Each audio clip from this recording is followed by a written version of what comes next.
আজকে আমি প্রথম কলেজে আসলাম। নতুন ভর্তি হয়েছি কলেজে। আর এসে একটা মেয়ের সাথে ধাক্কা খেলাম। আসলে আমি ইচ্ছে করে ধাক্কা খাইনি। ওই মেয়ে আমার উপরে পড়ে যায়। আমি দাঁড়াতেই আমার গালে অনেকগুলো চড় মারতে শুরু করলো আর বলল, তোর এত বড় সাহস হয় কি করে আমাকে ধাক্কা দিস? ছোট লোকের বাচ্চা, আমার শরীরটা নষ্ট করে দিল। আমি তো থাপ্পড় খেয়ে আমতা আমতা করে বলতে লাগলাম, দেখেন, আমি ইচ্ছে করে ধাক্কা দেই নাই। আপনি তো। কথাটা বলা মাত্র আবার গালে আরেকটা চড় দিল। চুপ! আর একটা কথাও বলবি না। তোকে আমি আজকেই কলেজ থেকে টিসি দিয়ে বের করে দেওয়ার ব্যবস্থা করছি। কথাগুলো বলেই আমার সামনে দিয়ে চলে গেল। আর আমি হাঁ করে সেই দিকে তাকিয়ে আছি। একটু আগে কি হয়ে গেল আমার সাথে সেটা আমি এখনো বুঝে উঠতে পারলাম না। সামনে থেকে একটা ছেলে হাসতে হাসতে বলতে লাগলো, মামা তুমি তো শেষ। যেই মেয়ের উপর ধাক্কা খেয়েছো সে মেয়ে হলো এই কলেজে প্রিন্সিপাল স্যারের মেয়ে, আর অনেক রাগী। কথাটা শোনা মাত্র আমি ভয়ে কাঁপতে লাগলাম। আসলে আমি খ্যাত মার্কা চেহারা নিয়ে কলেজে এসেছি। এরপর আবার ময়লা জামা কাপড় পরে এসেছি। তার উপর আবার বড় একটা চশমা পরেছি বলেই সবাই আমাকে নিয়ে অনেক মজা করতেছে। এখন আমার পরিচয়টা দেওয়া যাক। আমি জাহিদ চৌধুরী। অন্য সবার মতো আমারও একটা ভালো পরিচয় আছে, কিন্তু সেটা এখন অজানাই থাক। পরে ধীরে ধীরে জানতে পারবেন। আমি সোজা ক্লাসে ঢুকলাম। কেউ আমাকে বসতে দিচ্ছে না আমার এমন খ্যাতমার্কা চেহারা দেখে। তাই বাধ্য হয়ে একেবারে পিছনে চলে গেলাম। তাকিয়ে দেখি সেই মেয়েটা আমার দিকে রাগীভাবে তাকিয়ে আছে, যেন হাতে পেলে চিবিয়ে খাবে। সেই মেয়েটা সবার সাথে কি যেন বলতে লাগলো। একটু পর সবাই আমার দিকে কাগজের টুকরো ছিঁড়ে ছিঁড়ে ফেলতে লাগলো আর হাসতে লাগলো। আমি টেবিলের নিচে মুখ গুঁজে বসে আছি। একটু পর ক্লাসে স্যার আসলো, তাই সবাই চুপ হয়ে গেল। স্যার প্রথম দিন হওয়াতে সবার নাম জিজ্ঞাসা করলো আর একে একে সবার নাম আর পরিচয় দিতে বলল। এরপর ওই মেয়ের নাম বলাতে আমি শুনতে পারলাম তার নাম রিদিতা। এরপর সবার শেষে আমার পালা আসলো। আমি আমার নাম বললাম আর বললাম আমার কেউ নেই, আমি একা। এটা শুনে সবাই অবাক হয়ে আমার দিকে তাকিয়ে রইল। আসলে আমার আসল পরিচয়টা সবার কাছ থেকে লুকিয়ে রেখেছি। তারপর সব ক্লাস শেষ করে যখন কলেজ থেকে বের হতে যাব, তখন রিদিতা এসে আমার সামনে আসলো আর আমাকে বলল, ওই দাঁড়া! আমি দাঁড়িয়ে গেলাম। জি, আমাকে বলছেন? তুই ছাড়া আর কাকে ডাকবো? জি বলুন, কি দরকার? তুই আমার গায়ের উপর পড়েছিস, তোকে এত সহজে তো আর ছেড়ে দিতে পারি না। এক কাজ কর, তুই 50 বার উঠবস কর এখন। এরপর তুই এখান থেকে যেতে পারবি। তা না হলে এখান থেকে এক পাও যেতে পারবি না। দয়া করে আমাকে ক্ষমা করে দিন। আমি আমার ভুল বুঝে গিয়েছি। আমি সত্যি ইচ্ছে করে আপনার উপরে পড়ে যাইনি। চুপ! একদম চুপ! তোকে যা করতে বলেছি তুই তাই কর। আমার মাথা গরম হয়ে গিয়েছে ওই মেয়ের এমন কথা শুনবার পর। ইচ্ছে হচ্ছিল তার গালে চড় দেই, কিন্তু আমার পুরনো কথাগুলো মনে পড়ে গেল। বাবার সাথে প্রতিজ্ঞা করার কথা। বলেছিলাম যেদিন নিজের মতো করে কেরিয়ার গড়াতে পারবো সেদিন আপনার সামনে আসব। কথাগুলো মনে পড়তেই আবার চুপ হয়ে গেলাম। আর তাই কোনো উপায় না পেয়ে যখন উঠবোস করতে যাব, তখন কেউ একজন আমার কাছে এসে বলতে লাগলো, ভাই আপনি এখানে? আমি তাকিয়ে দেখলাম আমি আগের যে কলেজে পড়তাম সেই কলেজের এক ছোট ভাই আমার সামনে। আমি তাকে চিনেও না চিনার ভান করে বললাম, কে ভাই আপনি? ছেলেটা বলল, ভাই আমি রিয়াজ, আপনি আমাকে চিনতে পারলেন না? আমি তাকে বললাম, আপনার কোথাও ভুল হচ্ছে। ছেলেটা আমাকে উঠিয়ে কিছু দূর নিয়ে গিয়ে বলল, ভাই। আপনি এমন করছেন কেন? এবার আমি রিয়াজকে বললাম, তুই এখানে কি করিস? ভাই আমি আসলাম এই কলেজে, আমার এক ভাইকে কারা যেন মেরেছে, তাদের সাথে দেখা করতে, আর এসে দেখি আপনি এখানে। তা ভাই আপনার এই অবস্থা কেন? তোকে পরে সব বুঝিয়ে বলবো। এখন তুই আমার আসল পরিচয় কাউকে বলবি না, প্লিজ আমাকে কথা দে। ভাই আপনাকে আমি বাঘের চেয়েও ভয় পাই, আর আপনার কথা আমি না রেখে পারবো নাকি? আপনি যা বলতে বলবেন আমি তাই করব। আচ্ছা, তাহলে আপাতত তুই এখান থেকে যা। কিন্তু ভাই আপনাকে এভাবে আমি একা রেখে চলে যাব? আর দেখে তো মনে হচ্ছে এরা সবাই আপনাকে দিয়ে অনেক মজা করছে। আপনি শুধু একবার বলুন, আমি সবগুলোকে মজা দেখিয়ে দিচ্ছি। না, তা আর করতে হবে না। আমি সব কিছু ছেড়ে দিয়েছি। আর এখন থেকে ভালো মতো চলবো। তাই যাই হোক না কেন তুই আর এর মধ্যে জড়াবি না, আর এখান থেকে চলে যা এখন।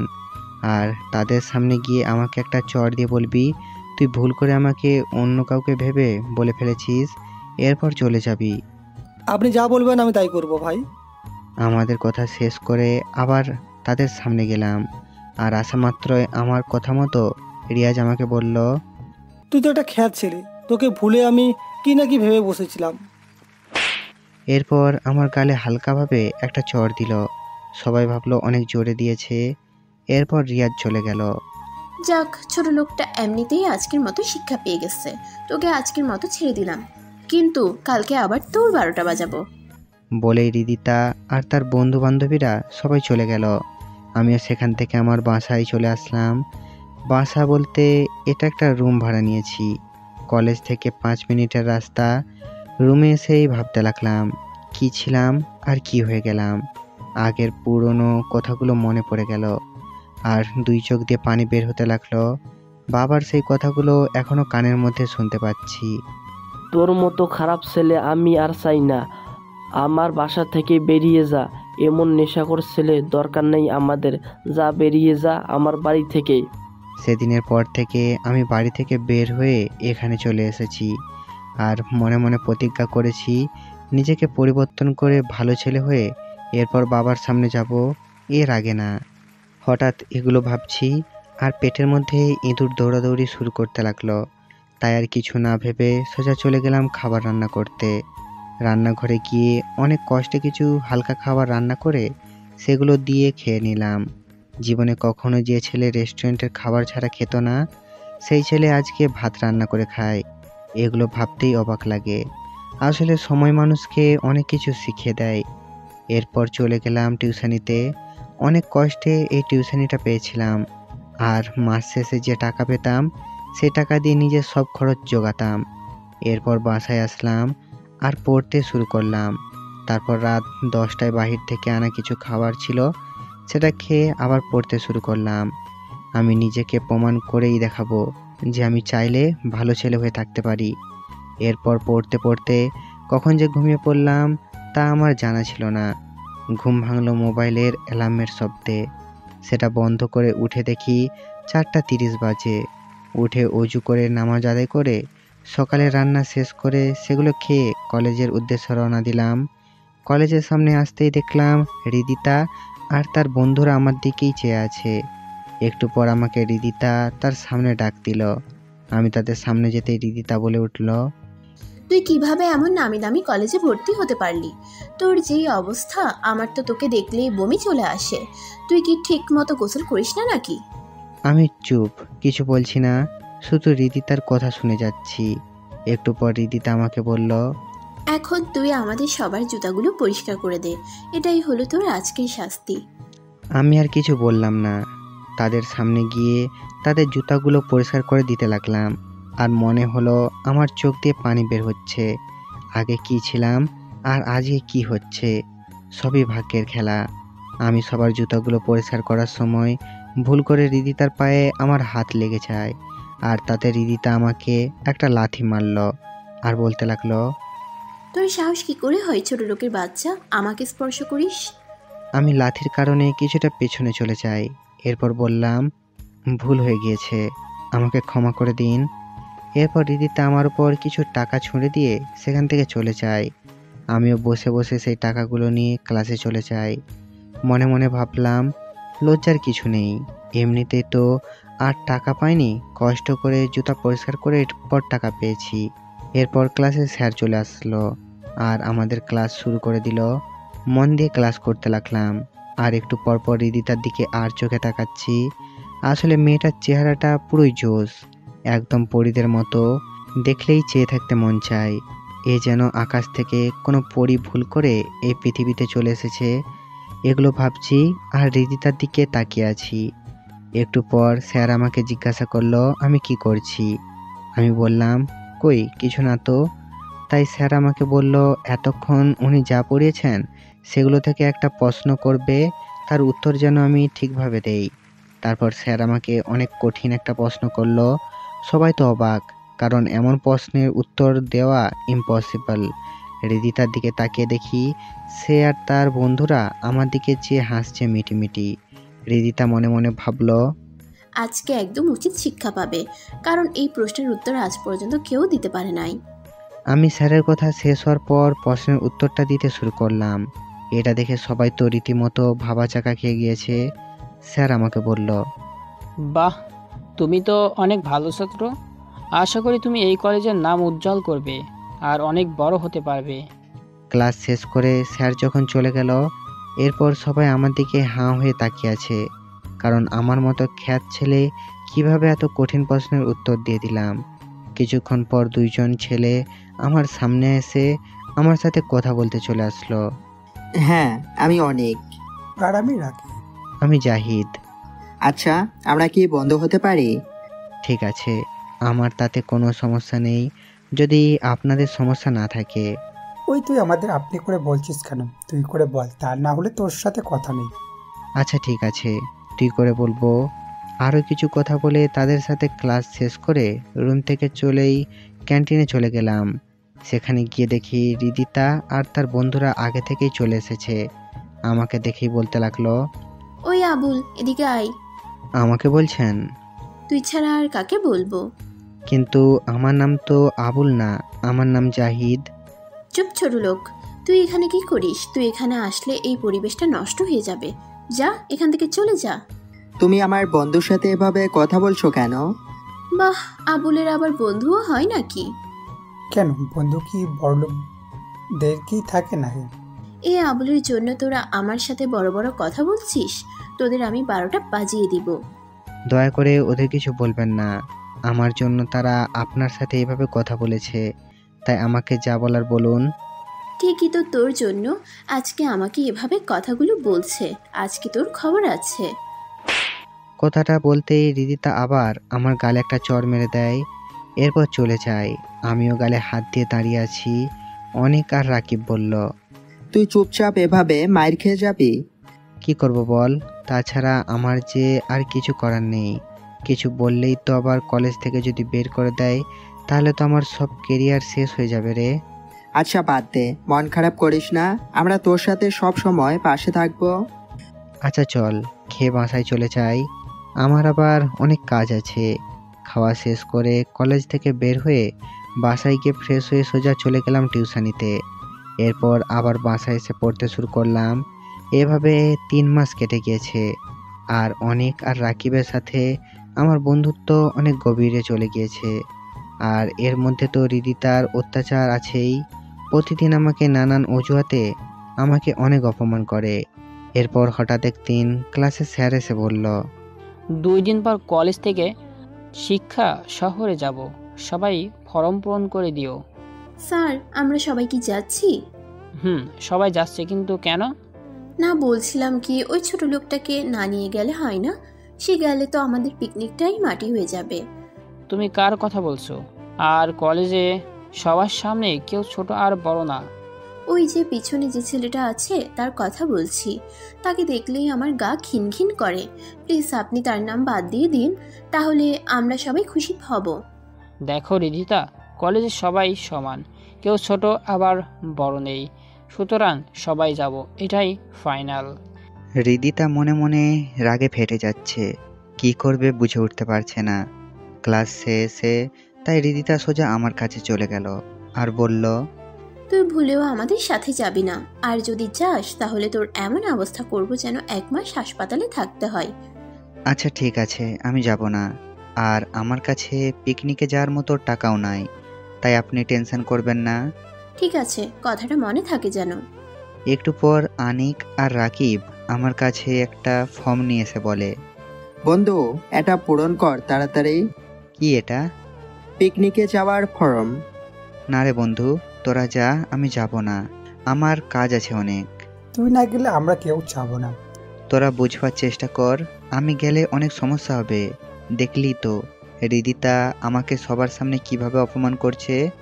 আরে বাদ দে তো ওই মেয়ের কথা, তুই যাবি আমাদের সাথে থাকবি আর মজা করবি, আর তোদের টাকা আমি দিব, এই আমি আগে থেকে বলে দিলাম। শালা মায়ের খাবি, কিন্তু টাকা আমি দেব। এভাবেই তাদের মাঝে মজার ঝগড়া আর খুনসুটি হতে হতে 2 দিন পর কলেজের সামনে সবাই হাজির হলো। আর বাসের সামনে আসতেই হৃদিতা দেখলো আমিটা বাসের ভিতরে ঢুকছি। হৃদিতার তো তা দেখে রেগে ফেটে যাচ্ছে। সবাই বসে বসে বক্সের তালে তালে গান গাইছে আর নাচানাচি করছে, আর আমি পিছনের সিটে এক কোণে বসে আছি, যাতে আবার কোনো ঝামেলা নাই পড়তে হয়। এরপর সারা রাত বাসে ঘুমানোর পর সকালবেলা আমরা নামলাম কক্সবাজার। সবাই একে একে বাস থেকে নামতে লাগলো। আমি আর অনিক আর রাকিব আমরা একসাথে নামলাম। স্যার আমাদের সবাইকে ডাক দিয়ে বললেন এখানে যেন কোনো ধরনের সমস্যা না করি, আর কাউকে না বলে একা একা দূরে কোথাও না যায়। এরপর সবাইকে নিয়ে হোটেলে নিয়ে গেল, যেটা আগে থেকেই বুকিং করা ছিল।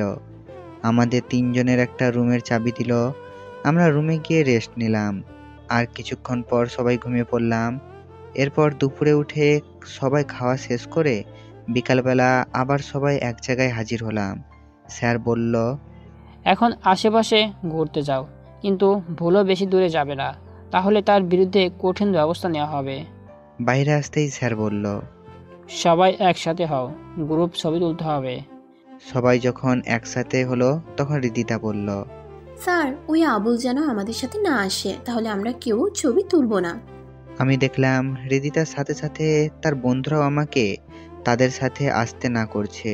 তখন স্যার বলল, দেখো এটি ঠিক না, তোমরা সবাই ছেলেটাকে এভাবে অপমান করতে পারো না, আর এটা কলেজের নিয়ম, সবাইকে ছবিতে থাকতেই হবে। তাহলে আপনি ওর ছবি তুলেন, আমরা সবাই গেলাম।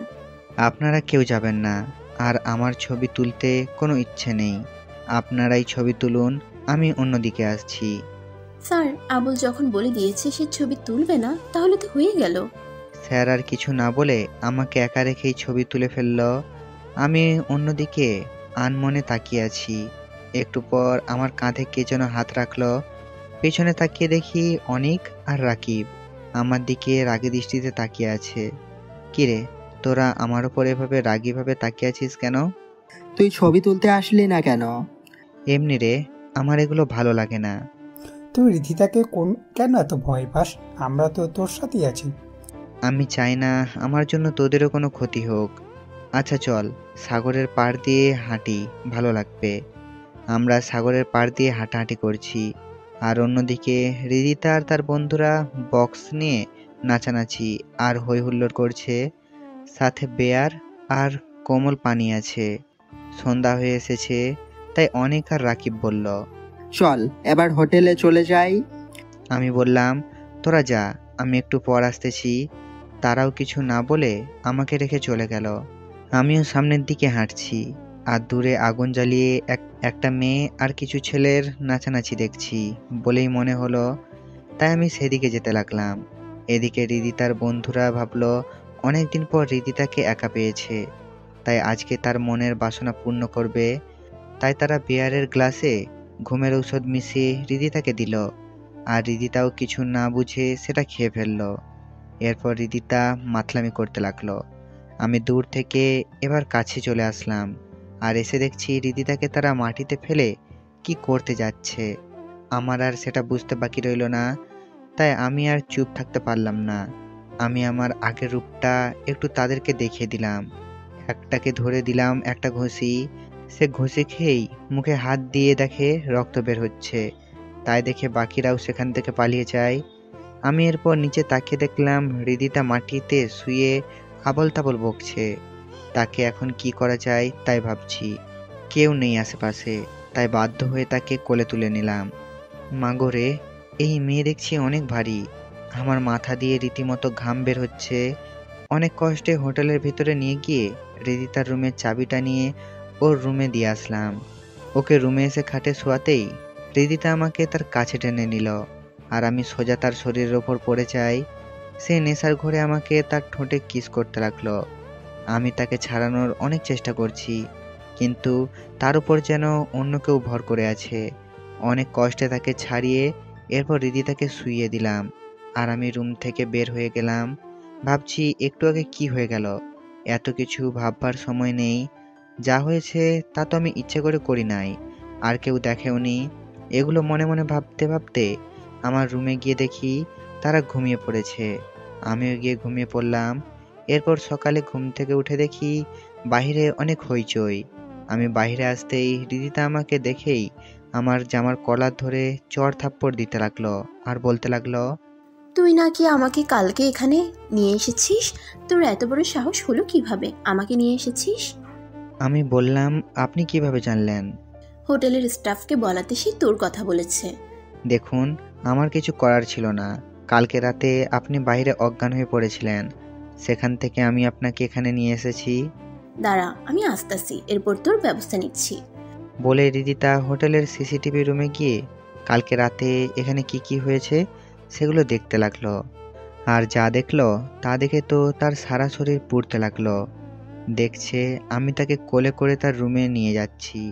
এরপর সোজা আমার কাছে এসে আমাকে মারতে লাগলো আর বলল, বল আমার সাথে কি করেছিস কালকে রাতে? তুই আমার ইজ্জত নিয়েছিস। তার কথা শুনে সবাই তো অবাক, আমিও অবাক। কি বলছে এই মেয়ে? দেখুন, আপনার কোথাও ভুল হচ্ছে। আমি কালকে রাতে যদি আপনাকে না নিয়ে আসতাম তাহলে আপনার বন্ধুরা আপনার ইজ্জত কেড়ে নিত। এরপর রিদিতার বন্ধুরা আমাকে এসে মারতে লাগলো আর বলতে লাগলো, শালা, একে তো তুই একটা মেয়ের ইজ্জত কেড়ে নিচ্ছিস, তার উপর আমাদের উপর বদনাম দিচ্ছিস। ওই ফকিরের বাচ্চাটাকে মার, মেরে ওর অবস্থা এমন করবি যাতে আর এমন কাজ না করতে পারে। এরপর রিদিতার কথা মতো তার বন্ধুরা আমাকে অনেক মারধর করে, যার ফলে আমার অনেক জায়গা দিয়ে রক্ত বের হয়। একটু পর স্যার এসে বলে, এগুলো কি হচ্ছে? যা হচ্ছে তার বিচার কলেজে হবে, এইখানে এগুলো বন্ধ করো।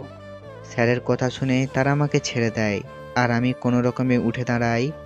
অনেক আর রাকিব আমাকে নিয়ে ডাক্তারের কাছে নিয়ে যায় আর আমাকে বলে, কি হয়েছিল কালকে রাতে? আমি তাদের কালকে রাতের সব ঘটনা খুলে বলি।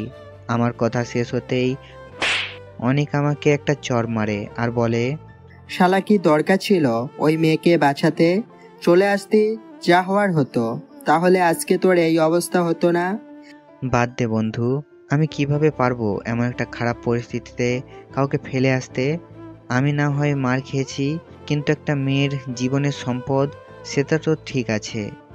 সত্যি বন্ধু, তুই অনেক ভালো রে। আমরা তোর মতো বন্ধু পেয়ে অনেক খুশি। এগুলা বাদ দে তো। এখন কি হবে কলেজে? তোর তো বিচার হবে। কি বিচার হয় সেটাই তো চিন্তার বিষয়। যা হওয়ার হবে, আল্লাহ যা করবেন ভালোর জন্য হবে। এরপর আমরা ডাক্তারের দোকান থেকে নিজের কিছু কিছু জায়গাতে ব্যান্ডেজ করে আর ঔষধ নিয়ে চলে আসলাম হোটেলে। হোটেলে আসার পর স্যার সবাইকে বলল, কালকে সবাই চলে যাব কলেজের উদ্দেশ্যে, তাই সবাই যেন তৈরি থাকি। এই বলে স্যার চলে গেলেন। পরদিন সকালে বাস আবার কলেজের উদ্দেশ্যে রওনা দিল। এরপর সারাদিন পর সন্ধ্যায় বাস এসে কলেজের সামনে থামলো। যে যার মতো বাস থেকে নেমে বের হতে লাগলো আর আমি আর আমার বন্ধুরা নেমে পড়লাম। আমি নামতেই রিদিতা বলল, কালকের জন্য রেডি থাকতে। আমি আর কিছু না বলেই চলে গেলাম। যার জন্য করি চুরি সেই বলে চোর, কথাটা ভেবেই অনেক আর রাকিবকে বিদায় দিয়ে আমিও বাসায় চলে আসলাম। এসে ঘুমিয়ে পড়লাম। এরপর সকালে ঘুম থেকে উঠে কলেজের উদ্দেশ্যে রওনা দিলাম। কলেজে আসতেই দেখলাম কলেজের মাঠে অনেক লোকজন। আমি ভেতরে যেতেই রিদিতা আমার জামার কলার ধরে টানতে টানতে মাঠের মাঝখানে নিয়ে গেল। সেখানে দেখলাম ছাত্রছাত্রী ছাড়াও স্যার, ম্যাডাম আর প্রিন্সিপাল স্যারও আছেন। আমাকে সবার সামনে এনে রিদিতা বলল, বাবা, এই ফৈন্নির বাচ্চা আমার সব শেষ করে দিয়েছে। আমি এখন মুখ দেখাতে পারবো না। ওকে এমন শাস্তি দাও যেন ভুলেও কোনো মেয়ের সাথে এমন কাজ করার আগে 10 বার ভাববে। প্রিন্সিপাল স্যার বলল। ওকে টিসি দিয়ে বের করে দিই। রিদিতা বলল, না বাবা, একে এত তাড়াতাড়ি এখান থেকে বের করে দেওয়া যাবে না। এর থেকে ভালো হবে আজকে থেকে সে আমার চাকর হয়ে থাকবে। এটাই হলো তার শাস্তি। সে আমার ইজ্জত নিয়েছে, তাকে তো এত সহজে ছেড়ে দেওয়া যাবে না। আমি শুধু রিদিতার কথাগুলো চুপ করে শুনছি, কিছু বলছি না। আমি যদি ইচ্ছে করি 1 সেকেন্ডে সব কিছু ঠিক করে ফেলতে পারতাম, কিন্তু আমি চুপ হয়ে আছি। কেননা আমাকে কেরিয়ার গড়তে হবে। এর জন্য সব কষ্ট মাথা পেতে নিতেও পারবো। আর এটা তো আমার অতীতের তুলনায় কিছুই না। আমি অতীতে যা করেছি সেগুলোর তুলনায় তুচ্ছ। কথাগুলো মনে মনে ভাবছি। এরপর প্রিন্সিপাল স্যার আমার সামনে এসে বলল, এইবারের মতো তোকে আমার মেয়ের কথা চিন্তা করে ছেড়ে দিলাম, আর আমার মেয়ে যা বলে তাই কর। যদি এই কলেজে থাকতে চাস। কথাগুলো বলেই চলে গেলেন। এরপর যে যার মতো চলে গেল ক্লাসে। একটু পর আমিও ক্লাসে আসলাম। ভেতরে ঢুকতে রিদিতা আমায় বলল। এই আবুল, আমার সামনে আয়। আমিও তার সামনে চলে আসলাম। আর আসা মাত্র রিদিতা আমায় বলল। তোকে আমি তিল তিল করে কষ্ট দিব, যে কষ্ট তুই না পারবি সইতে আর না পারবি কাউকে বলতে। আমি রিদিতাকে অনেক বোঝালাম, দেখুন আপনি আমাকে ভুল বুঝছেন, প্লিজ আমার কেরিয়ারটা শেষ করে দিবেন না। আমার অনেক স্বপ্ন, আমি একদিন নিজের পায়ে দাঁড়াবো। আমার কথা শুনে রিদিতা হাসতে লাগলো। ছোট লোকের বাচ্চা বলে কি, তার আবার নাকি স্বপ্ন আছে? তোর সব স্বপ্ন আমি পানিতে চুবিয়ে মারবো, তুই শুধু দেখতে থাক। এই বলেই রিদিতা আমাকে বলল, এখন আমি যেন তার জন্য বাইরে থেকে খাবার নিয়ে আসি। আমি বললাম, এখন তো স্যার আসবে আর ক্লাস শুরু হয়ে যাবে। রিদিতা আমার দিকে রাগীভাবে তাকিয়ে বলল।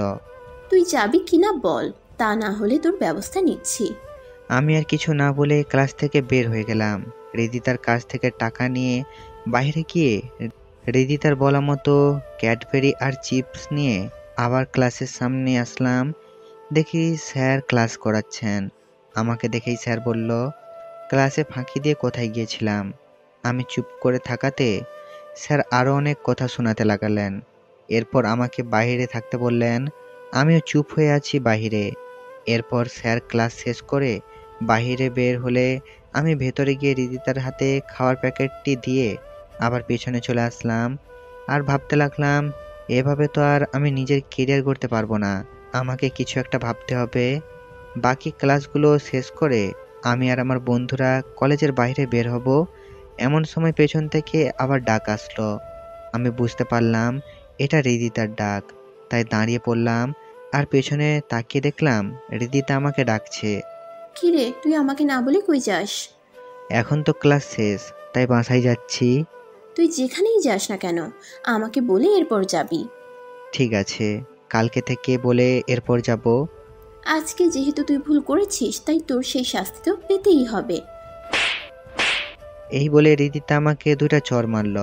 এরপর বলল, আর যেন এই ভুল না হয়। আমি গালে হাত দিয়ে চলতে লাগলাম আর মনে মনে বললাম, এর প্রতিশোধ একদিন আমি নিব। এরপর বাসায় এসে ফ্রেশ হয়ে খেয়ে নিলাম। এরপর গেলাম টিউশনিতে। সেখানে গিয়ে দেখি আন্টির পাশে একটা মেয়ে কথা বলছে। আমি তাদের সামনে দিয়ে পাশ কাটিয়ে আসার সময় দেখলাম মেয়েটার কেউ নয়, রিদিতা। আমাকেই দেখে সে রেগে ফায়ার হয়ে গেছে। আমিও সেখানে না থেকে আমি আমার ছাত্রছাত্রীদের কাছে গেলাম। আর চোখে দেখলাম রিদিতা আমার দিকে হাত দিয়ে ইশারা করে আন্টিকে কী যেন বলছে। আমি আর সেদিকে না চেয়ে পড়াতে লাগলাম। পড়ানো শেষ করে যখন চলে যাব, তখন আন্টি এসে আমার কাছে টাকা দিল। আমি তো অবাক, মাস শেষ না হতে হতেই টাকা কেন? তাই আমি আন্টিকে বললাম, আন্টি মাস তো শেষ হয় নাই, আর আমি তো আপনার কাছে টাকাও চাই নাই, তাহলে টাকা দিলেন যে? আসলে বাবা, তোমাকে আর কালকে থেকে এখানে আসতে হবে না। আমরা নতুন শিক্ষক নিয়োগ দিয়েছি। কেন আন্টি, আমি কি খারাপভাবে পড়াচ্ছি বুঝি? না বাবা, তা না, তুমি অন্য জায়গায় পড়াও গিয়ে, আর কিছু বলতে পারবো না। এগুলো বলেই আন্টি আমাকে বিদায় করে দিলেন। আমি কি বলবো বুঝলাম না। শেষ সম্বল টিউশন, সেটাও রিদিতা আমার কাছ থেকে কেড়ে নিল। এখন আমি কি করব? না, আমাকে এভাবে ভেঙে পড়লে হবে না, কাজ খুঁজতে হবে। কিন্তু এখন কি কাজ করব এগুলো ভাবছি, আর রাস্তা দিয়ে হাঁটছি। হাঁটতে হাঁটতে সামনেই চোখ পড়ল একটা গাড়ির গ্যারেজের সামনে। এমন একটা নিয়োগ বিজ্ঞপ্তি দেওয়া আছে। আমি আর কিছু না ভেবে সেখানে গিয়ে কাজের কথা বলাতেই আমাকে বলল কাজ অনেক কষ্টের হবে, পারবো কিনা। আমি বললাম হ্যাঁ আমি পারবো। এরপর আমাকে আমার কাজ বুঝিয়ে দিলেন। কাজ হলো গাড়ি ধোয়া আর পরিষ্কার করা। যাক, অবশেষে একটা কাজ তো পেলাম। কাজ শেষ করে বাসায় এসে খাবার খেয়ে পড়তে শুরু করলাম। এরপর গভীর রাতে ঘুমিয়ে পড়লাম। পরদিন সকালে কলেজে গেলাম। ভিতরে আসতেই আবার রিদিতার ডাক। ওই আবুল, এদিকে আয়। জি বলুন। তুই এরকম খ্যাতমার্কা হয়ে কলেজে আসিস কেন? গরিব মানুষের আবার এর থেকে ভালো কিছু হয় নাকি? আমি তোকে কিছু টাকা দিই, তুই তারপরেও এভাবে কলেজে আসিস না। যতই হোক তুই আমার চাকর বলে কথা, আমার একটা মান সম্মান আছে। আমি ভেবেছিলাম হয়তো মেয়েটা ভালো হয়ে গিয়েছে, কিন্তু আমি ভুল ছিলাম। এই মেয়ের মতো অহংকারী মেয়ে কখনো ভালো হতে পারে না। না থাক, তার আমার প্রয়োজন নেই। আমি যেভাবে আছি ভালো আছি। চুপ, তোর জন্য আমাকে ছোট হতে হবে সেটা আমি কখনো মেনে নিব না। তাই আমি যা বলছি তুই তাই কর। আমি কি করব কিছু বুঝে উঠতে পারছি না। এর পেছনে অবশ্য কারণ আছে, আর সে কারণটা হলো আমাকে ভালো পোশাকে দেখলে আমার মনে হয় না কোনো মেয়ে আমাকে দেখে ক্রাশ না খেয়ে থাকতে পারবে। কারণ আমি জিম করে শরীর সিক্স প্যাক বানিয়েছি অনেক আগেই। এর ওপর আবার আমার মাথায় যে চুল আছে, সেই চুলের যে স্টাইল আছে, সেই স্টাইল করতেই লাখ লাখ টাকা খরচ করেছি। এখন যদি আমার আসল রূপ সবাই দেখে ফেলে, তাহলে আমার জন্য সেটা মোটেও ভালো হবে না। কি করব ভাবছি। এমন সময় মনে পড়ল হৃদিতাকে একটু রাগানো যাক, তাহলে হয়তো এবারের মতো বেঁচে যাব। তাই কথা মতো হৃদিতাকে বললাম, আচ্ছা, আপনি আমাকে সবসময় আবুল বলেন কেন? আপনি নিজেই তো একটা মেন্টাল। হৃদিতা তো আমার মুখ থেকে এমন কথা শুনে রেগে গেছে। ফায়ার সার্ভিসের প্রয়োজন হবে বলে মনে হচ্ছে। তাই উপায় না পেয়ে সেখান থেকে দিলাম এক চম্পট। হৃদিতা আমার পেছন থেকে বলতে লাগলো, ওই কই যাস? দাঁড়া দাঁড়া বলছি, তা না হলে তোর খবর আছে। আমাকে আবার পাইকে। আমি সোজা সেখান থেকে চলেই ক্লাসে ঢুকে গেলাম। মনে মনে ভাবছি, যাক বাবা, অনেক বড় বিপদ থেকে বেঁচে গিয়েছি। এখন কোনো রকমভাবে ক্লাসগুলো শেষ করতে পারলেই হলো। এরপর হৃদিতা আর তার বান্ধবীরা ক্লাসে ঢুকে গেল। এর সাথে স্যারও ভেতরে ঢুকলো। আমি মনে মনে ভাবছি, আল্লাহ অল্পতে বাঁচিয়ে দিলেন।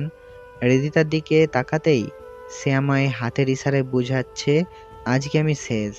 আমি একটু ঢোক গিললাম। যেভাবেই হোক ক্লাস শেষ করে কোনো দিকে না তাকিয়েই এক দৌড়ে কলেজ থেকে বের হয়ে যাব।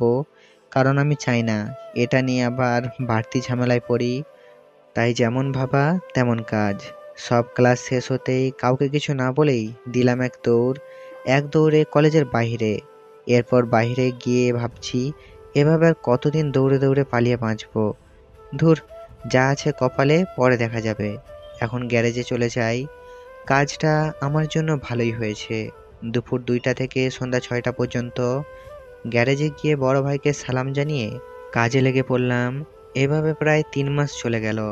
সবই ঠিক আছে, কিন্তু হৃদিতার শাস্তির কোনো কমতি রাখা নাই আমার জন্য। প্রতিদিন একটা না একটা শাস্তি আমার জন্য থাকবেই, আর আমিও সেগুলো চুপ করে শুয়ে যাই। কালকেই তো আমাকে শাস্তি হিসাবে কলেজের বড় মাঠে 10 বার চক্কর দিতে বলেছে। আমিও তাই করলাম। 10 বার এত বড় মাঠ সহজেই তো আর চক্কর দেওয়া যায় না। আমার বেলাও তাই হলো।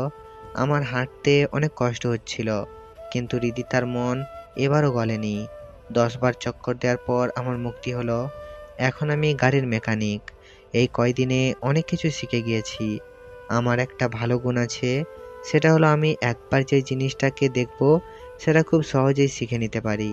তাই আমার এই কাজগুলো শিখতে বেশি দেরি হলো না। এমনি একদিন কাজ করার সময় গ্যারেজে একটা গাড়ি আসলো। গাড়ির ভেতর থেকে যে নামলো তাকে দেখে আমি তো পুরো অবাক হলাম। কারণ গাড়ি থেকে আর কেউ না, হৃদিতা নেমেছে। সে নেমেই আমাকে দেখতে পেয়ে বলল, বাহ, তুই এখানে কাজ করিস? কি করব বলুন? আগের টিউশনিটা তো আপনি আমার কাছ থেকে কেড়ে নিলেন, তাই বাধ্য হয়ে এই জায়গাতেই কাজ করছি। বেশ করেছি তোকে টিউশনি থেকে বের করে দিয়ে। বেশি কথা বললে এই জায়গা থেকেও তোকে তাড়ানোর ব্যবস্থা করব। আমি আর বেশি কথা না বলে বললাম, তা কি সমস্যা হয়েছে গাড়ির? কেন? সে কথা আমি তোকে কেন বলবো? কারণ এখানে গাড়ি আমি ঠিক করি। মানে তুই আমার গাড়িতে হাত দিবি? তুই জানিস এই গাড়ির দাম কত? তোর মতো ফৈন্নি আমার গাড়িতে হাত দিলেই তো আমার গাড়ির সৌন্দর্য নষ্ট হয়ে যাবে। তাহলে আপনি অন্য জায়গাতে নিয়ে যান, এখানে কেন নিয়ে এসেছেন? তুই আমার মুখের উপর কথা বলিস? তোর এত বড় সাহস! কথা না বলে আমার গাড়ি ঠিক করে দে, কিন্তু খুব সাবধানে। গাড়ির যেন কোনো ক্ষতি না হয়, তাহলে তোর কিডনি বিক্রি করে দিব। কি মেয়ে রে বাবা, এমন মেয়ে জীবনেও দেখি নাই। সব সময় অহংকার, আর সামান্য 5 লাখ টাকার গাড়ির জন্য এই অবস্থা। ভাবতেই হাসি পেল। তাই আর কিছু না ভেবে হৃদিতার গাড়ি ঠিক করতে লাগলাম। ইঞ্জিনের সমস্যা ঠিক করতে অনেক সময় লাগবে। তাই হৃদিতাকে বললাম, আপনার গাড়ির ইঞ্জিন নষ্ট হয়ে গিয়েছে, নতুন লাগাতে হবে। আর আজকে ঠিক হবে না, কালকে নিয়ে যাবেন। ভালো গাড়ি আর তুই বলছিস ইঞ্জিন নষ্ট? আমার গাড়ির ইঞ্জিন চুরি করার ধান্দা? তোদের মতো ছোট লোকদের আমি ভালো করেই চিনি। আপনার যদি আমার কথা বিশ্বাস না হয় তাহলে অন্য গ্যারেজে নিয়ে যান। এরপর রিদিতা আমাকে তার গাড়ির চাবি দিয়ে আরও কিছু গালাগালি করে চলে গেল। ইচ্ছে করছিল গাড়িটার 12টা বাজিয়ে ফেলি, কিন্তু এখন নিজেকে পরিবর্তন করতে চেষ্টা করছি, তাই আর মাথা গরম করলাম না। আমি গাড়ির ইঞ্জিনটা খুলে রেখে এরপর বাসায় চলে আসি। বাসায় এসে খাবার খেয়ে পড়তে শুরু করি, কারণ কিছুদিন পর পরীক্ষা শুরু, তাই আমাকে বেশি করে পড়তে হবে, ভালো রেজাল্ট তো আনতেই হবে। সকালে ঘুম থেকে উঠে কলেজে চলে গেলাম। সেখানে অনিক আর রাকিব আমার জন্য অপেক্ষা করেছে। আমি তাদের সামনে গিয়ে বললাম, কিরে তোদের কি খবর? জাহিদ, তুই কিন্তু অনেক পরিবর্তন হয়ে গেছিস। আমাদের সাথে ঠিকমতো কথা বলতে চাস না। তোর কি হয়েছে বলতো? তোরা তো জানিস রিদিতা আমার উপর কিরকম অত্যাচার করে, তাই চাই না আমার জন্য তোদের কোনো ক্ষতি হোক। তুই শুধু শুধু আমাদের নিয়ে ভয় পাস। তোর কি মনে হয় আমরা কি গরিব ঘরের ছেলে নাকি ইচ্ছে আমাদের যেভাবে ইচ্ছে সেভাবে নাচাবে? কি বলিস রাকিব, তোর বাবা কি করে? তুই জেকে কোম্পানির নাম শুনেছিস? যে কোম্পানি বর্তমানে গ্লোবালে নাম্বার 1-এ আছে। তো আমার বাবা সেই কোম্পানির ম্যানেজার।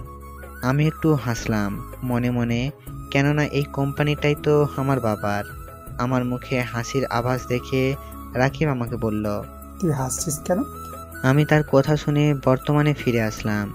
কই না তো, কিছু না। তাহলে হাসলি কেন? আরে না, এমনি ভাবছি তোরা অনেক কোটিপতি রে, তোকে দেখে এখন আমার খুব হিংসা হচ্ছে। ধুর শালা, মজা লস। তুই আমার বন্ধু, আমার যা তোরও তাই। আর আমি কি পানিতে আসলাম নাকি? আমার বাবাও তো জেকে কোম্পানিতে চাকরি করে। সবার বাবা দেখছি জেকে কোম্পানিতে কাজ করে, বাহ ভালো তো। তুই এখন থেকে আর রিদিতাকে দেখে ভয় পাবি না, আমরা তোর সাথে আছি। আচ্ছা দেখা যাবে, আগে কয়েকটা দিন যাক, সময় হলে কে কাকে ভয় পায় সেটা সবাই দেখতে পারবে। আচ্ছা দোস্ত, এখন চল, ক্লাসের সময় হয়ে যাচ্ছে। ক্লাসে ঢুকেই সোজা বেঞ্চে বসে পড়লাম। কিন্তু কি হলো এটা, নিচে দিয়ে ভেজা লাগছে কেন? নিচে তাকিয়ে দেখি আমার বেঞ্চে তেল জাতীয় জিনিস আগে থেকে রেখে দিয়েছে, আর তার ফলে আমার প্যান্ট ভিজে গেছে। পাঠক পাঠিকারা আপনারাই বলুন তো এখন আমার কেমনটা লাগে? আমি আশেপাশে তাকিয়ে দেখি রিদিতা মুচকি মুচকি হাসছে। আমার আর বুঝতে বাকি রইল না এটা কার কাজ। কি আর করার, এভাবে বাকিটা ক্লাস শেষ করে দিলাম এক দৌড়ে।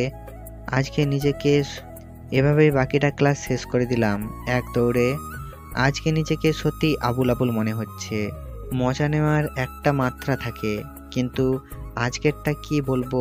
সোজা চলে আসলাম বাসায় এসে প্যান্ট পরিবর্তন করে আর একটা প্যান্ট পরে চলে গেলাম গ্যারেজে। সেখানে গিয়ে দেখি রিদিতা এক জায়গাতে বসে আছে। আমাকে দেখে আমার গালে একটা চড় দিয়ে বলল, তুই এতক্ষণ কই ছিলি? সেই কখন থেকে? এখানে বসে আছি, আমার সময়ের দাম নেই নাকি? আমার তো এইবার মাথা গরম হয়ে গেল। একে তো আমার প্যান্টের 12টা বাজিয়ে দিয়েছে, এখন আবার আসতে না আসতেই গালে চড়। তাই আমিও দিলাম রিদিতার গালে একটা না, 2টা না, 3টা চড়। এবার মনে হলো আমার মনটা ফ্রেশ হয়েছে। কি তোর এত বড় সাহস, তুই আমার গালে চড় মারলি? কালকে কলেজে আয়, তারপর তোর মজা দেখাবো। আরে যা, তুই পারিস শুধু কলেজটা নিয়ে বড়াই করতে। তুই যদি মেয়ে না হয়ে ছেলে হতি তাহলে এতদিনে তোর হাত পা ভেঙে তোকে হাসপাতালে ভর্তি করিয়ে দিতাম। রিদিতা তো আমার কথাগুলো শুনে বাকরুদ্ধ হয়ে গিয়েছে মনে হয়। এই তুই কে রে? তুই কি আবুল নাকি অন্য কেউ? তোর কথার সাথে তো চেহারার কোনো মিল পাচ্ছি না আমি আজকে। এতদিন অনেক অত্যাচার মেনে নিয়েছি, কিন্তু আর না। ঠিক আছে, দেখি তুই কিভাবে ভালো থাকিস। এখন আমার গাড়ি ঠিক করে দে, তোকে পরে দেখে নিব। আমিও আর কিছু না বলে গাড়িটা ঠিক করতে শুরু করলাম। নতুন ইঞ্জিন লাগিয়ে আর একটু মেরামত করে গাড়িটা ঠিক করে দিলাম। এরপর রিদিতা তার গাড়ি নিয়ে চলে গেল, আর যাওয়ার আগে আমার দিকে রাগী দৃষ্টিতে তাকিয়েছিল। রিদিতা চলে যাওয়ার পর আমি রাকিবকে সবকিছু ফোন করে জানিয়ে দিলাম। দোস্ত, তুই কিছু চিন্তা করিস না, আমরা তো আছি। তুই কালকে কলেজে আয়, বাকিটা আমাদের উপর ছেড়ে দে। দোস্ত আচ্ছা ঠিক আছে, তাহলে আমি রাখলাম। রাকিবের সাথে কথা শেষ করে বাসায় চলে আসলাম। মনে মনে ভাবছি আজকের কাজটা কি আসলে আমি ঠিক করেছি? ধুর বাহ, কিছু ভালো লাগছে না। এখন এগুলো না ভেবে খাবার খেয়ে পড়ি। অনেক পড়া বাকি আছে, 2 দিন পর তো আবার পরীক্ষা শুরু, তাই অনেক রাত পর্যন্ত পড়লাম। এরপর ঘুমিয়ে পড়লাম। সকালে ফ্রেশ হয়ে কিছু হালকা রান্না করলাম, সেগুলো খেয়ে কলেজের উদ্দেশ্যে রওনা দিলাম। কলেজের গেটে পা রাখতেই কলেজের সামনে রিদিতা আর তার বন্ধুরা, তাদের হাতে লাঠি, হকি স্টিক। আমি আশেপাশে তাকিয়ে রাকিব আর অনেককে খুঁজছি। শালারা আজকে আমাকে এভাবে একা রেখে কই চলে গেল? আমি গেটের সামনে ঠাঁয়ে দাঁড়িয়ে আছি। রিদিতা আর তার বন্ধুরা আমার দিকে এগিয়ে আসছে। একজন আমাকে এগিয়ে এসে মারতে যাবে, তখনই পিছন থেকে কারো আওয়াজ শুনে আমরা সামনে থাকা ছেলেটা দাঁড়িয়ে পড়ল। আমি পেছনে তাকিয়ে দেখি পুলিশ। ভাবলাম রিদিতা আবার পুলিশ কেউ জানিয়েছে কি নাকি। এখন তো আমার 2 দিক দিয়ে বিপদ, জলে কুমির, ডাঙায় বাঘ। মনে মনে ভাবছি জাহিদ, আজকে তুই শেষ। এমন সময় রাকিব আমার সামনে এসে বলল, দোস্ত ভয় পাস না, পুলিশকে আমি ফোন করে আসতে বলেছি। এখানে কি হচ্ছে এসব? স্যার, এই ছোট লোকের বাচ্চা আমাকে মেরেছে। আপনি তাকে ধরে নিয়ে যান আর এমনভাবে মারবেন যেন 1 মাস হাসপাতালে ভর্তি হয়ে থাকে। সেটা কি আমি আপনার কাছ থেকে শুনবো?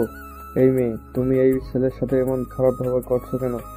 আমার তোমাদের সবাইকে সন্দেহ হচ্ছে। এরপর যদি আবার এমন কাজ করতে দেখি তাহলে সবগুলোকে ধরে নিয়ে যাব। এখন সবাই ক্লাসে যাও। পুলিশের কথা শুনে সবাই যে যার মতো সেখান থেকে চলে গেল। এরপর রাকিব পুলিশটাকে উদ্দেশ্য করে বলল, ধন্যবাদ স্যার সময় মতো এখানে আসবার জন্য। ধন্যবাদের কি আছে, এটা আমাদের কর্তব্য। এরপর আবার সমস্যা করলে আমাকে জানাবে, আমি আবার আসবো। এরপর পুলিশ চলে গেল। ধন্যবাদ দোস্ত, আজকে তোরা না থাকলে এতক্ষণে আমি হয়তো পটল তুলতাম। তোকে আগেই বলেছি তুই এখান থেকে আর কোনো চিন্তা করবি না, আমরা তোর সাথে আছি। এখন চল ক্লাসে। এরপর আমরা 3 জন বন্ধু মিলে ক্লাসে গেলাম। এদিকে রিদিতা ভাবছে, আবুলকে তো এখন আর অত্যাচার করা যাবে না, নতুন ফন্দি বের করতে হবে। আমাকে চর মেরেছিস তুই, এর শাস্তি তো তোকে পেতেই হবে। হঠাৎ রিদিতার মনে একটা বুদ্ধি আসলো। আবুলটাকে প্রেমের জালে ফাঁসালে কেমন হয়? বুদ্ধিটা খারাপ না, এরপর সময় বুঝে আমার প্রতিশোধটা নেওয়া যাবে। আমি ক্লাসে ঢুকলাম। আমি, অনেক আর রাকিব একসাথে বসে আছি। একটু পর স্যার আসলো আর এসেই বলল, বাইরে নোটিশ বোর্ড দেওয়া আছে, কালকে থেকে পরীক্ষা। রুটিন থেকে পরীক্ষা সময় আর কে কার সাথে পরীক্ষা দিবে সেটা বের করে নিও। এখন সবাই ক্লাসে মনোযোগ দাও। ক্লাস শেষ হতেই রিদিতা আমার সামনে এসে বলল, 10 মিনিট পর কলেজের পেছনে যেতে কথা আছে। আমি তো একটু ভয় পেলাম, আবার নতুন কোনো মারার ফন্দি নাকি?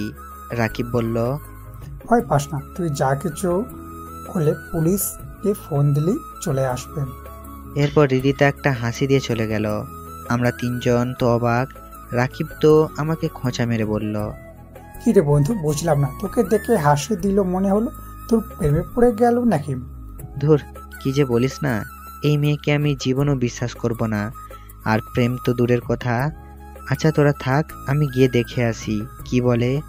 এরপর তাদের কাছ থেকে বিদায় নিয়ে কলেজের সামনের দিকে চলে আসলাম। এসে দেখি রিদিতা আগে থেকেই আমার জন্য অপেক্ষা করছে। আমি তার সামনে আসতেই সে আমাকে বলল, সরি জাহিদ, এতদিন আমি তোমার সাথে যা যা করেছি তার জন্য আমাকে ক্ষমা করে দাও প্লিজ।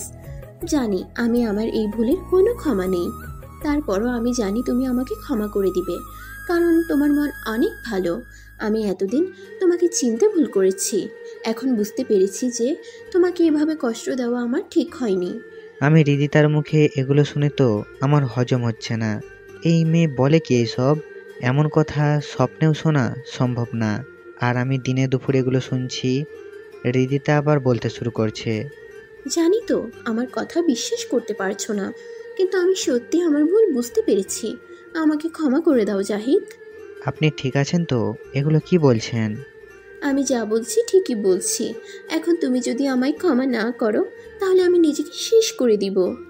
এই না না থাক, আপনাকে আর শেষ করতে হবে না, আমি আপনাকে ক্ষমা করে দিয়েছি। রিদিতা মনে মনে বলছে, ফৈন্নির বাচ্চা, ক্ষমা চাইবো তোর কাছে? এটা তো একটা নাটক। আমি জানি তুমি অনেক ভালো। আচ্ছা একটা কথা বলি। জি বলুন। আপনি করে কেন বলছো? তুমি করে বলো প্লিজ। আমি পারবো না, আমার সমস্যা হয়। প্লিজ প্লিজ একটু চেষ্টা করো, আমি জানি তুমি পারবে। আচ্ছা ঠিক আছে, তুমি করেই বলবো। এখন বলেন কি কথা বলবেন। আমি না তোমাকে ভালোবেসে ফেলেছি। I love you. কি? হ্যাঁ, প্লিজ আমার প্রপোজালটা মেনে নাও। আপনার কি মাথা ঠিক আছে? এটা কখনো সম্ভব না। কোথায় আপনি আর কোথায় আমি? আপনাকে ভালোবাসা আমার পক্ষে সম্ভব না। তুমি যদি এখন আমাকে ভালো না বাসো তাহলে আমি নিজেকে শেষ করে দিব। তুমি যা খুশি করো, ভালোবাসতে পারবো না। ঠিক আছে, তাহলে এই যে দেখছো বিষের বোতল, এটা খেয়ে আমি এখনই মরে যাচ্ছি। তুমি ভালো থেকো। এটা বলে রিদিতা বোতল থেকে সবগুলো বিষ খেয়ে ফেললো। এরপর মাটিতে পড়ে গেল। আমি রিদিতার দিকে তাকিয়ে দেখি তার মুখ দিয়ে রক্ত বের হচ্ছে। আমি তাকে কোলে নিয়ে দিলাম এক দৌড়। কলেজে সবসময় একটা অ্যাম্বুলেন্স থাকতো, সেটা বের করে তাকে নিয়ে গেলাম হাসপাতালে। হাসপাতালে নিয়ে গিয়ে ডাক্তারকে ডাকতে লাগলাম। আমার ডাক শুনে নার্স এগিয়ে আসে। রিদিতাকে একটা টেবিলে শুয়ে নিয়ে গেল অপারেশন থিয়েটারে। অনেকক্ষণ পর ডাক্তার বের হয়ে আসলো।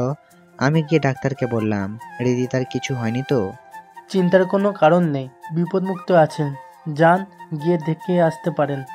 আমি কথাটা শুনে চলে গেলাম ভেতরে। গিয়ে দেখি রিদিতা শুয়ে আছে। আমি গিয়ে বললাম, আপনি কি পাগল হয়ে গেছেন? যদি আপনার কিছু হয়ে যেত তাহলে কি হতো?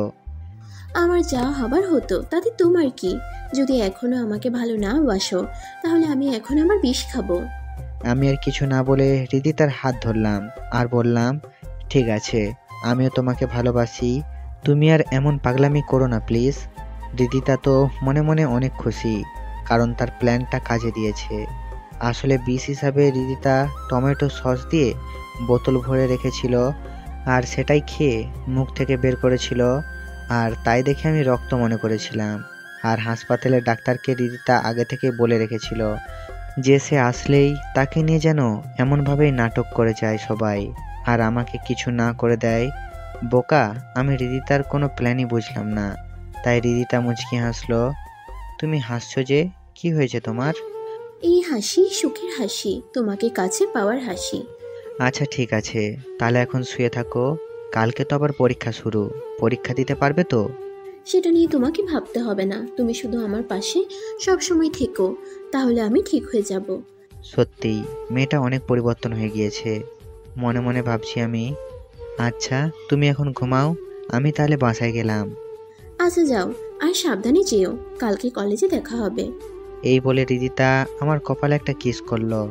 আমি তো অবাক, কি হলো এটা? আমি একটু লজ্জা পেলাম।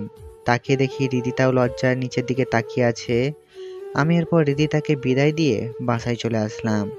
অন্যদিকে রিদিতা তার মুখ ভালো করে ধুয়ে নিছে, কারণ সে যে আমাকে কিস করেছে ইচ্ছে না থাকা সত্ত্বেও। প্রতিশোধ নেওয়ার জন্য একটা ছোট লোকের বাচ্চাকে আমি কিস করলাম। ইস, ঘৃণায় শরীর জ্বলে যাচ্ছে। যাক, অবশেষে আবুলটাকে আমার জালে ফাঁসাতে পেরেছি, এখন শুধু সময়ের অপেক্ষায়। আমি বাসায় এসে কিছু খাবার খেয়ে চলে গেলাম গ্যারেজে। সেখানে বড় ভাইকে বললাম, ভাইয়া আমার কিছুদিন ছুটি লাগবে, কালকে থেকে আমার পরীক্ষা। বড় ভাই আমাকে বলল, ঠিক আছে, সমস্যা নেই, ভালো করে পরীক্ষা দিস, আর পরীক্ষার পর আবার কাজে চলে আসিস। এই নে তোর আগের মাসের টাকা। আমি টাকা হাতে নিয়ে ভাইয়াকে ধন্যবাদ জানিয়ে রুমে চলে আসলাম। এসে পড়ায় মন দিলাম। অনেক রাত পর্যন্ত পড়লাম। পড়া শেষ করে ঘুমিয়ে পড়লাম। এরপর কখন সকাল হলো বুঝতেই পারলাম না। মোবাইলের অ্যালার্মে ঘুম ভাঙলো। ঘুম থেকে উঠে ফ্রেশ হয়ে সকালে নাস্তা করলাম। এরপর রেডি হয়ে চলে গেলাম কলেজে। আজকে কলেজে যেতে ভাল লাগছে না, কারণ এখন আর রিদিতার প্যারা নিতে হবে না। আমি তাকে ভালোবাসার জন্য রাজি হইনি, আসল কারণ হচ্ছে তার অত্যাচার থেকে বাঁচতে তার কথায় রাজি হয়েছি। কথাগুলো ভাবতে ভাবতেই কলেজের সামনে চলে আসলাম। কলেজে আসতেই অনিক আর রাকিবকে দেখলাম। কিরে জাহিদ, তুই কালকে আমাদের না বলে কই চলে গিয়েছিলি? এরপর আমি কালকে যা যা হয়েছিল সব তাদের খুলে বললাম। আমার কথা শুনে তো দুজনই আমার দিকে তাকিয়ে আছে। বলল, দোস্ত, তোর তো কপাল খুলে গেছে। রিদিতার মতো এমন সুন্দরী মেয়ে পাওয়ার ভাগ্যের ব্যাপার। এখন বল, ট্রিট কবে দিচ্ছিস? ধুর, আমি আছি প্যারার মধ্যে, আর তোরা বলিস ট্রিট দিতাম। কিসের প্যারা? রিদিতাকে আমি ঠিকমতো বুঝতে পারছি না। তার মনে কি চলছে আগে আমাকে জানতে হবে, সে কি চায়, এরপর বাকিটা বলবো। দূরে তাকিয়ে দেখি রিদিতা আমাদের সামনে হেঁটে আসতেছে। আর এসেই আমাকে বলছে, এই তুমি এখানে, আর আমি তোমাকে কোথায় না কোথায় খুঁজে বেড়ালাম। এত খোঁজার কি আছে, আমি তো এখানেই আছি, কিছু বলবা? বলবো বলেই তো তোমাকে খুঁজছি। কি বলবা বলো? এখানে বলবো না, পরীক্ষার শেষে বাইরে থেকো, তোমাকে নিয়ে এক জায়গাতে যাব, সেখানে বলবো। এই বলে রিদিতা চলে গেল। আমার হারামি বন্ধুগুলো এখন আমার খুব জ্বালাচ্ছে। তা আমার একদিনই তো কিছু, কেমনে কি? আরে আমি তো তোদের শুরু থেকে শেষ পর্যন্ত সবই বলেছি, তাহলে এত ভাব নিতেছিস কেন? আচ্ছা রাগিস কেন, চল গিয়ে দেখি রাকিব কোন জায়গাতে সিট পেয়ে পড়েছে। আচ্ছা চল। আমরা কলেজের সামনে থেকে ক্লাসে চলে গেলাম। আমি আমার রোল অনুযায়ী আমার সিট খুঁজছি, একটু পর পেয়েও গেলাম। কিন্তু আমার সাথে যে সিট খালি ছিল সেখানে তাকিয়ে দেখি একটা মেয়ে। মেয়েটা আমার দিকে তাকিয়ে একটা ছোট্ট করে হাসি দিল আর বলল, হাই, আমি নীলা। দাঁড়িয়ে না থেকে নিজের সিটে এসে বসো। আমি মেয়েটির কথা শুনে বাস্তবে ফিরে আসলাম, তাই নিজের সিটে বসে পড়লাম। একটু পর স্যার আসলো আর সবাইকে খাতা আর প্রশ্ন দিয়ে দিল। আমি প্রশ্ন হাতে নিয়ে দেখি মোটামুটি সবই কমন এসেছে, তাই লিখতে শুরু করলাম। আর অন্যদিকে নীলা মেয়েটি তার মতো লিখছে। এই মেয়েকে আমি কখনো দেখেছি বলে মনে হচ্ছে না। আসলে আমি কলেজে এসে কোনো মেয়ের দিকে তাকাই না, তাই হয়তো চিনতে পারি নাই। কি হয়েছে আপনার? কোনো সমস্যা? কমন পড়েনি বুঝি? আপনি চাইলে আমার কাছে থেকে সাহায্য নিতে পারেন। আমি তো মেয়েটির কথা শুনে অবাক। এই মেয়ে বলে কি? তাকিয়ে থাকলেই বুঝি আমি কিছু পারি না। কথাগুলো মনে মনে বলছি। জি না, আপনাকে ধন্যবাদ আমাকে বলার জন্য। আর আমার আলহামদুলিল্লাহ সবই কমন এসেছে। এই বলে আবার আমি লিখতে শুরু করলাম। আর অন্যদিকে নীলা তার মতো লিখছে। সবগুলোর উত্তর দেওয়া শেষ করে ক্লাসরুম থেকে বের হয়ে আসলাম। আমার সাথে সাথে নীলাও আমার পেছনে পেছনে আসতে লাগলো। কি ব্যাপার, আপনি আমার পেছনে পেছনে কোথায় যাচ্ছেন? এই যে আপনার কলমটা ভুল করে ফেলে গিয়েছিলেন, সেটাই ফেরত দিতে আসলাম। ও সরি, ভুল করে তাড়াতাড়ি করতে গিয়ে রেখে আসছিলাম। আপনাকে ধন্যবাদ। ধন্যবাদ দেওয়ার কি আছে? এর থেকে ভালো হতো যদি ক্যান্টিনে গিয়ে আমার সাথে এক কাপ চা অথবা কফি খেতেন। আজকে তো আর সময় হবে না, অন্য আরেকদিন সময় করে খাবো। আচ্ছা ঠিক আছে। বলেই নীলা চলে গেল। আর আমি চলে গেলাম রিদিতার সাথে দেখা করতে। কলেজের এক প্রান্তে রিদিতা বসে ফোনে কার সাথে যেন কথা বলছে। আমি তার সামনে আসতেই সে ফোনটা কেটে দিল। এই তোমার আসার সময় হলো, আমি সেই কখন থেকে তোমার জন্য অপেক্ষা করছি। পরীক্ষা শেষ হলো, এরপর আসলাম। আর দেরি করার জন্য সরি। সরি বললে তো হবে না, এর জন্য তোমাকে শাস্তি পেতে হবে। তা কি শাস্তি? কান ধরে 1 মিনিট দাঁড়িয়ে থাকো, এটাই হলো তোমার শাস্তি। এইটুকু ভুলের জন্য কান ধরতে হবে? না ধরলে কথা নেই তোমার সাথে। বুঝেছি তুমি আমাকে ভালোবাসো না, যদি ভালোবাসতে তাহলে আমার সব কথা তুমি শুনতে। কথাগুলো বলে রিদিতা কান্না করে দিল। এখন উপায় না পেয়ে কান ধরে দাঁড়িয়ে আছি। এদিকে রিদিতা মনে মনে হাসছে। এভাবেই তোকে অল্প অল্প করে শাস্তি দিব, আমাকে চর মারার শাস্তি তোকে তিলে তিলে বুঝিয়ে দেব। 1 মিনিট কান ধরে দাঁড়িয়ে থাকার পর হাত ছেড়ে দিলাম। ভাগ্যিস কেউ ছিল না এই সময় এই দিকে, তা না হলে আমার অবস্থা কি যে হতো। এখন তো খুশি তুমি? খুব খুশি, আমার জানুটা আমাকে সত্যি অনেক ভালোবাসে। তাহলে এখন আমি চলে যাই। কই যাবে? তোমাকে না বলেছি আজকে ঘুরতে যাব, এখন চলো আমার সাথে। রিদিতার সাথে যেতে লাগলাম। রিদিতা তার গাড়ির সামনে এসে আমাকে বলল গাড়িতে গিয়ে উঠতে। আমি বললাম তোমার সমস্যা হবে না? ওই আগের কথা বাদ, এখন তুমি আমার কলিজা, তাই তুমি গাড়িতে না উঠলে কে উঠবে শুনি? আর কোনো কথা না বলে উঠে পড়ো। আমি আর কোনো কথা না বলে গাড়িতে গিয়ে বসলাম। রিদিতা আমার পাশে বসলো আর আমার হাতে হাত রাখলো। কই যাবে? সামনেই একটা পার্ক আছে, আমরা সেখানেই যাব। এরপর গাড়ি পার্কের সামনে থামালো। আমরা গাড়ি থেকে নেমে পার্কের ভিতরে গেলাম। অনেকক্ষণ ধরে হাঁটছি আর টুকটাক কথা বলছি। রিদিতা আমায় বলল, এই যাও তো বাদাম নিয়ে আসো। আমি গিয়ে 20 টাকার বাদাম নিয়ে রিদিতার কাছে আসলাম। এরপর রিদিতা বসে পড়ল আর আমাকেও বসে পড়তে বলল। আমিও বসে পড়লাম। রিদিতা আমাকে বলল বাদামের খোসাগুলো ছুলে দিতে।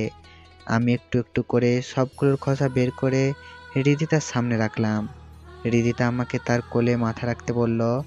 আমিও তার কোলে মাথা রাখলাম। সে একটা বাদাম নিচ্ছে, খাচ্ছে, আর একটা আমাকে খাইয়ে দিচ্ছে।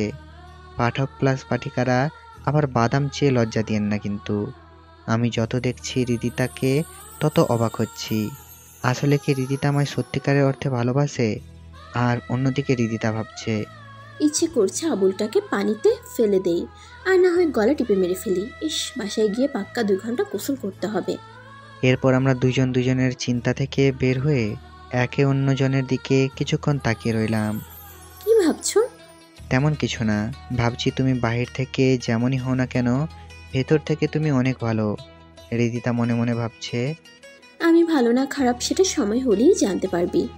তাই বুঝি? এখন চলো, অনেক সময় হয়েছে, এবার বাসায় যাওয়া যাক। চলো। তারপর সেখান থেকে যে যার মতো বাসায় চলে আসলাম। এভাবে বেশ কয়েকদিন কেটে গেল। পরীক্ষাও সবগুলো শেষ। ভালোভাবেই পরীক্ষা দিয়েছি, আশা করি একটা ভালো মার্কস পাবো।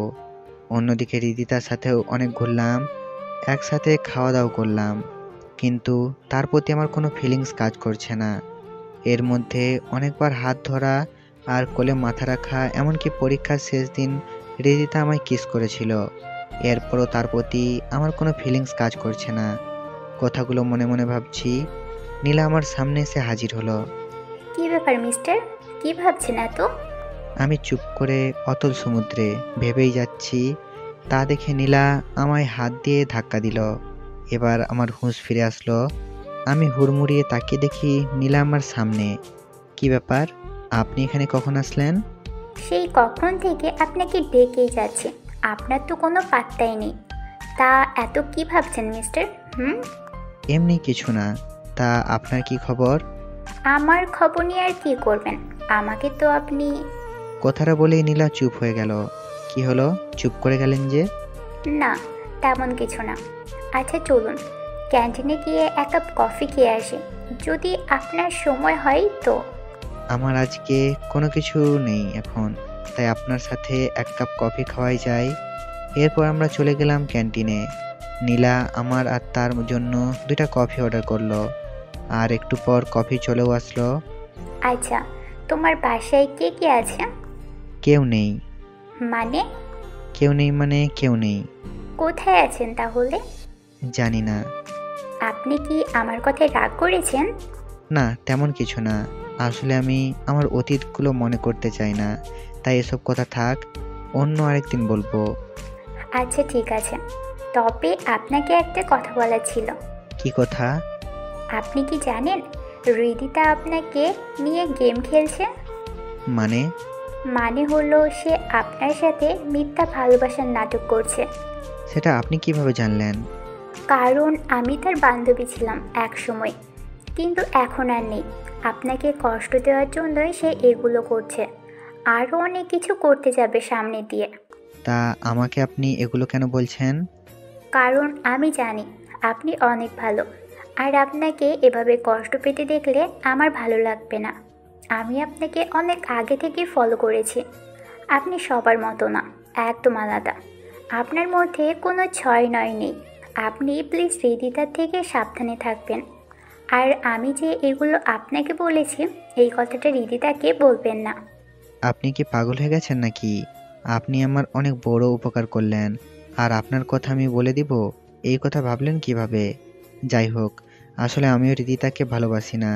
সত্যি বলতে তার কাছ থেকে একটু শান্তি পেতে তার সাথে তাল মিলিয়ে যাচ্ছি। আমার ইচ্ছে হলো যেভাবেই হোক কলেজ লাইফটা শেষ করা। ও আচ্ছা, আপনি সত্যি রিদিতাকে ভালোবাসেন না? জি না, নীলাকে দেখলাম, সে অনেক খুশি হয়েছে বলে মনে হচ্ছে, তাই আমি বললাম, কি হলো আপনার আবার, আপনি হাসছেন যে? সেটা আপনি যদি বুঝতে পারতেন তাহলে তো অনেক ভালো হতো। আপনি আসলে একটা আবল। এই কথা বলে নীলা দৌড়ে চলে গেল। আমিও নীলার চলে যাওয়ার দিকে তাকিয়ে আছি। আমি নাকি আবুল? আমি যে কি সেটা যদি আপনি জানতেন তাহলে তো হয়েই যেত। তবে একটা কথা ভাবছি নীলার ব্যাপারে, আর আমি যা ভাবছি আমার পাঠক পাঠিকারাও কি তাই ভাবছেন? এরপর আমিও আর এখানে না দাঁড়িয়ে বাসায় চলে আসলাম। বাসায় এসে রান্না করে খাবার খেলাম। কলেজে কয়েকদিনের জন্য ছুটি দিয়েছে পরীক্ষার জন্য, তাই এই কয়েকদিন একটু ভালোভাবে নিজেকে মানিয়ে নিতে হবে। শুয়ে শুয়ে এগুলো ভাবছি। যখনই ঘুম চলে আসবে ঠিক তখনই মোবাইলটা বেজে উঠল। এই সময় আবার কে ফোন দিল? মোবাইল স্ক্রিনে তাকিয়ে দেখি অচেনা নাম্বার থেকে কে যেন ফোন দিচ্ছে। ভাবছি ফোনটা কি ধরবো নাকি কেটে দিব। কিভাবে যেন ফোনটা ধরলাম। হ্যালো, কে বলছেন? ওপাশ থেকে একটা মেয়ে কণ্ঠ। আমি? আমিটা কে? আরে আমাকে চিনতে পারবেন না, আমি নীলা। আপনি? তা আপনি আমার নাম্বার কিভাবে পেলেন? সেটা বলা যাবে না। এই কথা বাদ দিয়ে বলুন কি করছেন এখন? না, আপনাকে বলতেই হবে। আমার নাম্বার কিভাবে পেলেন? আমি তো আমার নাম্বার আমার পরিচিত মানুষ ছাড়া আর কাউকেই দেই নাই। রাকিব ভাইয়া দিয়েছে।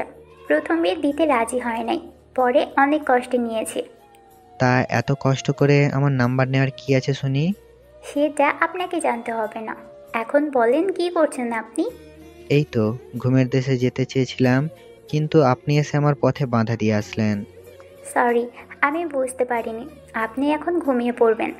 আচ্ছা, সরি বলতে হবে না। তা কিছু বলবেন? বলছিলাম যে কলেজ তো কিছুদিন বন্ধ থাকবে, তাই যদি আপনি কালকে ফ্রি থাকেন তাহলে আপনাকে নিয়ে একটু বাইরে ঘুরতে বের হতাম। তা আমার মতো আবুলকে নিয়ে কি ঘুরতে গেলে আপনার সমস্যা হবে না? আমি হৃদিতার মতো না, বুঝলেন? তাহলে আপনি কার মতো? আমি আমার মতো। আচ্ছা ঠিক আছে, যদি সময় পাই তাহলে কালকে জানিয়ে দিব। এখন বাই, আমি ঘুমাবো। আসলেই আপনি একটা... কথাটা শেষ না করে নীলা ফোন কেটে দিল। বাকি কথাটা আমি জানি, আর সেটা হলো আমি একটা আবুল। আবুল হিসাবে দেখেছি আমার বেশ সুনাম। একটা জিনিস ভেবে দেখলাম, নীলার সাথে কথা বলতে আমার খারাপ লাগে না, যেমনটা হৃদিতার সাথে কথা বলতে গেলে হতো। নীলা যখন আমাকে তার হাত দিয়ে স্পর্শ করছিল তখন মনের মধ্যে একটা কারেন্টের মতো ঝটকা লেগেছিল। আর নীলা দেখতেও তো খারাপ না, বেশ ভালো, ভদ্র, অহংকার নেই মনের মধ্যে। এমন একজনকেই তো আমি আমার জীবনে খুঁজেছি। আচ্ছা, নীলাকে কি কালকে বলে দেখবো সে আমাকে ভালোবাসে কিনা? ওকে, কালকে ঘুরতে যাওয়ার সময় ওকে ফাঁকে বলে দেখবো। এখন ঘুমাই। ঘুম থেকে উঠে দেখি সকাল হয়ে গিয়েছে। উঠে ফ্রেশ হয়ে সকালে নাস্তা করলাম। ফোন চেয়ে দেখি কালকের নাম্বার থেকে 20টা মিস কল এসেছে, তাই কল ব্যাক করলাম ওপার থেকে। এই এত সময় কি করেছিলেন শুনি? এই তো ঘুম থেকে উঠলাম, রান্না করলাম, এখন নাস্তা করছি। আহারে, বেচারের কি কষ্ট। তা একটা বিয়ে করলেই তো পারেন। আমার মতো আবুলকে কোন মেয়ে বিয়ে করবে শুনি? আপনি একটু ভালো করে তাকিয়ে দেখেন, তাহলেই দেখতে পারবেন। কই নেই তো। ধুর, আপনি আসলে একটা... আচ্ছা যাই হোক, তাড়াতাড়ি নাস্তা করে বের হন। আমি কিন্তু রেডি হয়ে বসে আছি আপনার জন্য। ওকে, আমি বের হচ্ছি। তা কোথায় আসবো? আমি আপনাকে মোবাইলে মেসেজ করে পাঠিয়ে দিচ্ছি, দেখে নিন। ওকে। এরপর নীলা ফোন কেটে দিল। আর একটু পর একটা মেসেজ আসলো, তাতে একটা ঠিকানার নাম দেওয়া আছে। আমি চিনি সেটা, তাই নাস্তা শেষ করে বাসা থেকে বের হয়ে সেখানে গেলাম। প্রায় 30 মিনিট পর সেখানে চলে আসলাম। গিয়ে দেখি নীলা একটা নীল শাড়ি পরে এক জায়গাতে দাঁড়িয়ে আছে। আমি তার সামনে গিয়ে দেখলাম আমি তো নীলার দিক থেকে চোখ নামাতে পারছি না, এত সুন্দর লাগছে আজকে নীলার শাড়ি পরায়। কি হলো মিস্টার, এভাবে কি দেখছেন? আমি ওভাবেই তাকিয়ে আছি। এই যে... এইবার নীলা আমার মাথায় হাত দিয়ে একটু ঝাঁকালো। আমি হুঁশ ফিরে পেয়ে নীলার দিকে তাকালাম আমতা আমতা করে। কি বলুন? শুনছি। নীলা আমার কাণ্ড দেখে হাসতে লাগলো, আমিও হেসে দিলাম। হয়েছে, আর হাসতে হবে না। তা এভাবে আমার দিকে তাকিয়েছিলেন কেন? সত্যি আপনাকে অনেক সুন্দর লাগছে আজকে। শাড়িতে যে আপনাকে এত সুন্দর লাগবে সেটা আমার আগে জানা ছিল না। নীলাকে দেখলাম একটু লজ্জা পেয়েছে। থাক, আর পাম দিতে হবে না। এখন চলুন পার্কেতে ভিতরে যাই। আচ্ছা চলুন। এরপর নীলার সাথে ভেতরে ঢুকে পড়তে লাগলাম। এক জায়গাতে এসে নীলা বলল, এই চলুন তো, ফুচকার দোকান দেখতে পাচ্ছি, আসেন ফুচকা খাবো। আমি তো ফুচকা খাই না। আমি বলেছি তো আপনাকে খেতে হবে। এরপর আমি আর কিছু বললাম না। দোকানদারকে বললাম, মামা 2 প্লেট ফুচকা বানিয়ে দিতে। এরপর মামা 2 প্লেট ফুচকা দিল। নীলা ফুচকার প্লেট হাতে পেয়ে খেতে শুরু করেছে। মেয়েরা যে এত ফুচকা কিভাবে খেতে পারে সেটা আমার জানা নেই। নীলা আমার দিকে তাকিয়ে বলল, কি হলো, আপনি খাচ্ছেন না কেন? এমনি ভালো লাগছে না। এরপর নীলা আমাকে বলল হাঁ করতে। আমি হাঁ করতেই নীলা আমার মুখে একটা ফুচকা দিয়ে বলল। এখন খান। আমি ফুচকাটা খেয়ে আবার নীলার দিকে তাকিয়ে আছি, তাই দেখে নীলা হয়তো বুঝে গিয়েছে যে আমাকে খাইয়ে দিতে হবে। তাই নীলা খাওয়া বন্ধ করে আমাকে একটার পর একটা ফুচকা খাইয়ে দিতে লাগলো। জীবনে কখনো ফুচকা খাইনি, কিন্তু এখন মনে হচ্ছে দুনিয়ার সব ফুচকা আমাকে আজকে খাইয়ে দিলেও হয়তো আমার পেট ভরবে না। প্লেটে ফুচকা সব শেষ। নীলা আমাকে বলছে, কি মিস্টার, আপনি না ফুচকা খান না? তাহলে এগুলো সব কে খেলো? আমি আর কিছু বলতে পারলাম না, চুপ করে আছি। কি বলবো, আমি সত্যি তো কখনো ফুচকা খাইনি, আর আজকে এক প্লেট খেয়ে ফেললাম। নীলা আবার বলল, আচ্ছা চলুন এখন ওই দিকেটাই যাওয়া যাক। আমিও হ্যাঁ সূচক জবাব দিলাম। এরপর দুজনে হাঁটছি পাশাপাশি হয়ে। একটু পর আমি নীলাকে বললাম, আচ্ছা নীলা, একটা কথা বলবো? বলেন, কি কথা বলবেন? আপনার মুখ থেকে কিছু একটা শুনবার জন্যই তো অপেক্ষা করছি।